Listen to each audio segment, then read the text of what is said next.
મહિલાઓનું શેરબજારમાં યોગદાન વધી રહ્યું છે અને હમણાં જૂન 2025ના એનએસસીના જે આંકડા આવ્યા છે એમાં મહિલા ઇન્વેસ્ટરોની સંખ્યાની અંદર ખાસો વધારો થઈ રહ્યો છે। શેરબજાર માટે અત્યાર સુધી એવું કહેવાતું હતું કે શેરબજારમાં મોટે ભાગે જે વર્ચસ્વ છે એ પુરુષોનું છે, કારણ કે જે મોટે ભાગના જે રોકાણકારો હતા એ પુરુષ હતા। પરંતુ હવે આખો સિનારીઓ બદલાઈ ગયો છે અને ઘણા વર્ષોથી મહિલાઓનું શેરબજારમાં યોગદાન વધી રહ્યું છે અને હમણાં જૂન 2025ના એનએસસીના જે આંકડા આવ્યા છે એમાં મહિલા ઇન્વેસ્ટરોની સંખ્યાની અંદર ખાસો વધારો થઈ રહ્યો છે। તો આના વિશે હું તમારી સાથે વાત કરીશ। મારું નામ રાજેશ શાહ છે અને તમે જોઈ રહ્યા છો ગુજરાતના સૌથી મોટા ડિજિટલ ન્યૂઝ પ્લેટફોર્મ ખબરછે.com। નેશનલ સ્ટોક એક્સચેન્જનો એક રિપોર્ટ તાજેતરની અંદર સામે આવ્યો કે દેશભરની અંદર ટોટલ ઇન્વેસ્ટરોની સંખ્યા લગભગ 10.5 કરોડ જેટલી છે અને એમાં જે મહિલા ઇન્વેસ્ટર છે, જે મહિલા રોકાણકારો છે, એમનો હિસ્સો ટોટલી 27.8% જેટલો છે અને આખા દેશની અંદર સૌથી વધારે મહિલા રોકાણકારો મહારાષ્ટ્રની અંદર છે। મહારાષ્ટ્રની અંદર મહિલાઓનો હિસ્સો છે એ 28.4% છે, જે 2023માં 25.6% હતો। એટલે મહારાષ્ટ્રની અંદર પણ છેલ્લા 2 વર્ષની અંદર મહિલા રોકાણકારોની સંખ્યાની અંદર ખાસો એવો 2% જેટલો વધારો થઈ ગયો છે।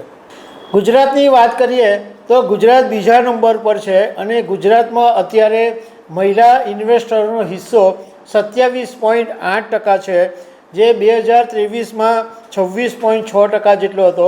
એટલે ગુજરાતમાં આમ જોવા જઈએ તો 2 વર્ષની અંદર 1% હિસ્સો જ વધ્યો છે। પરંતુ ગુજરાતની અંદર આમ પણ બિઝનેસનું રાજ્ય છે અને મહિલાઓ હવે શેરબજાર તરફ વળી રહી છે। ઉત્તર પ્રદેશનો નંબર 3જા નંબરે છે અને ત્યાં આગળ ઓછી છે ખાસી એવી સંખ્યા, 18.7% હિસ્સો મહિલા ઇન્વેસ્ટરોનો છે અને 2023ની અંદર 16.9% હિસ્સો હતો। હવે 2023ની અંદર મહિલાઓનો જે ટોટલ હિસ્સો હતો એ 23% હતો, 2022માં 22.5% હતો। તો અત્યારે 2025 જૂન સુધીમાં 27.8% વધ્યો, મતલબમાં 3 વર્ષની અંદર લગભગ 5% જેટલો મહિલાઓનો હિસ્સો વધી ગયો છે। મહિલાઓ શું કામ શેરબજાર તરફ વળી રહી છે એના કારણો પણ આપવામાં આવ્યા છે। તો એનું સૌથી મોટું કારણ એ છે કે હવે મહિલા જોબ કરતી થઈ ગઈ છે કોર્પોરેટ કંપનીઓમાં અને હવે મહિલાઓ ઘરની બહાર નીકળીને કામ કરે છે, પ્રોફેશનમાં જોડાયેલી છે, જોબમાં જોડાયેલી છે, બિઝનેસમાં જોડાયેલી છે। તો કાર્યસ્થળ ઉપર ઘણી વખત પુરુષો શેરબજારની ચર્ચા કરતા હોય છે, એનાથી એક આકર્ષણ મહિલાઓનું વધ્યું છે।